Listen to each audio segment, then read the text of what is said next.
2 months old na ngayon si Baby Elon. O, diba? Ang bilis ng panahon. So, ngayong araw din ang first session niya ng Rota vaccine. Kaya naman, nandito kami sa Ake Labs sa Pinamalayan. Dito kasi dumuduty ang kanyang pedya. Para sa ultrasound, para sa kanyang liver. At syempre, chinek up nga niya si Baby Elon at ang sabi nga niya, madilaw pa rin. Ipalaboratory nga raw namin ulit si Baby para ma-check yung bilirubin niya kung bumababa. So, pantatlong test na ito ng kanyang bilirubin. At ipapa-ultrasound nga din si Baby para makita kung may problema ba sa kanyang liver. Nung ipinanganak ko naman si Baby ay okay naman siya. Puting-puti nga siya at saka namumula. Yun nga lang dahil 7 months ko nga lang siya nang ipanganak. Kaya ang timbang niya ay 2.2 kilos lang. Simula na ipagbuntis ko si Baby ay okay naman. Lahat ng ultrasounds niya, lahat ng check-up, wala namang problemang nakikita. Kaya syempre panatag naman ako. 1 day lang kami sa hospital pagkapanganak ko at nung na-check na okay naman kaming mag-ina, ay pinalabas na rin kami. At pag uwi nga namin, after mga ilang araw, ayun, doon na nga naninilaw si Baby. Syempre, yung paninilaw ay normal lang naman talaga yun sa Baby. So, June 4 yung naka-schedule na check-up niya sa kanyang pedya. At nang matapos nga i-check ni doktora, ang sabi nga sa amin, ay kailangan daw ipa-admit si Baby. Dahil umabot na nga hanggang tiyan ang kanyang paninilaw. So, pinauwi lang kami para kumuha ng gamit at syempre, dumiretso na din kami papuntang Grace Hospital para maipa-admit nga si Baby. So, doon, kinuha na ng sample si Baby para ma-check ang bilirubin. So, sabi nga ni doktora ay napakataas ng bilirubin ni Baby. Kaya naman, halos 36 hours din namin na isa lang si Baby sa Photolite. So, sa 36 hours na yon, malaki ang pagbabago ni Baby, kaya naman pinauwi na kami. At June 17 nga ang binigay niyang schedule sa amin para bumalik. Para ma-check nga ulit niya si Baby.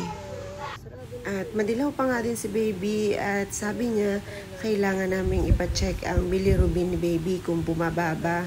At syempre, pina-check din naman agad namin nung araw na yon ang kanyang bilirubin. At medyo bumaba naman. So, binigyan lang siya ng vitamins para mas mabilis ang kanyang paglaki. At saka isang multivitamins. So, okay naman at tumataas naman ang timbang ni Baby. And then, July 28 nga ang schedule ulit ng kanyang pagbalik sa kanyang pedya. At nung araw nga na ito, sabi nga ni doktora sa amin ay ipa-check daw ulit namin ang bilirubin ni Baby. So, kailangan niya magpa-laboratory at kailangan din daw niyang ma-ultrasound para ma-check yung liver niya. Kasi hindi nawawala yung paninilaw niya, as in, ang dilaw pa rin kasi ng mata niya. At saka ng parting ulo niya. So, pagpunta nga namin ng Pinamalayan Doctor's Hospital, ang sabi agad sa amin doon sa ultrasound ay bakit may ipapa-ultrasound ang kanyang liver? Kailangan ba niya ng liver transplant? So, grabing nagulat ako doon at pinag-pray ko talaga na Lord, wag naman. So, sabi nga namin ay kailangan lang ma-check ang kanyang liver. So, chinek na nga nung doktor ang kanyang liver, pati ang kanyang kidney at ang kanyang abdo. At sa awa ni Lord ay okay naman lahat, normal naman yung result. At sa Grace nga kami nagpa-check ng bilirubin ni Baby. Kasi noong last time na nagpa-check kami dito sa Pinamalayan Doctors ay hindi namin nagustuhan kung paano nila tinusukan ang aming baby. At ang lumabas niya sa result ng bilirubin niya ay mataas yung direct. So, at ayan, kung makikita nyo, madilaw talaga ang kanyang mata at ang kanyang muka. So, July 28 din, binigyan siya ng first session ng Rota vaccine. At July 30 naman siya naka-schedule para sa kanyang first immunization sa center.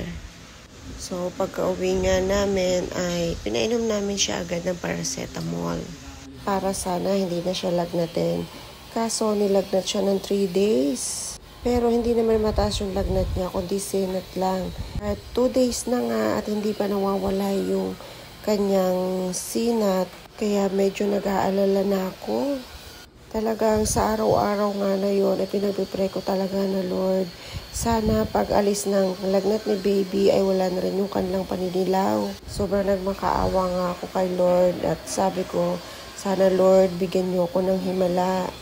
Binigay niyo sa amin ito si baby, kaya alam kong ikaw rin ang nakakaalam kung anong kulang sa kanya. Kaya ikaw rin ang makakapagpagaling sa kanya. Sabi ko nga, Lord, parang awa niyo na. Tanggalin niyo po ang paninilaw niya. Halos maya-maya nga, pag tumitingin ako sa baby ko, ayun yung pinagpipray ko. At sabi ko nga sa baby ko, ay tulungan niya ako mag-pray kay Papa God para siya ipagalingin agad. At sa awa talaga ng Panginoon, after 3 days niyang lagnatin, nagulat na lang ako, puti na rin yung mata niya. Wala na yung paninilaw niya. Sabi ko nga sa asawa ko, tingnan mo, maputi na ang mata ni baby at hindi na siya madilaw. Sobrang saya ko at sobrang pasasalamat ko din talaga kay Lord. Kasi dapat nga ay i-check ulit ang bilirubin ni baby. Ini-refer kasi kami ng pedya niya sa specialist na pedya. Para ma-check nga kung talagang walang problema ang kanyang liver or ang kanyang abdo. Buti na lang talaga at may lagnat pa siya ng araw na yon. Kung hindi, ma-check na naman ulit ang kanyang bilirubin. So, tutusukan na naman ulit sana siya. Sabi ko nga sa asawa ko ay wag naman kasi masama pa ang pakiramdam niya. Sa ibang araw na lang kapag okay na siya. Sabi kasi no, pedya ay wag daw ipacheck doon sa napagpacheckan na namin sa ibang hospital naman.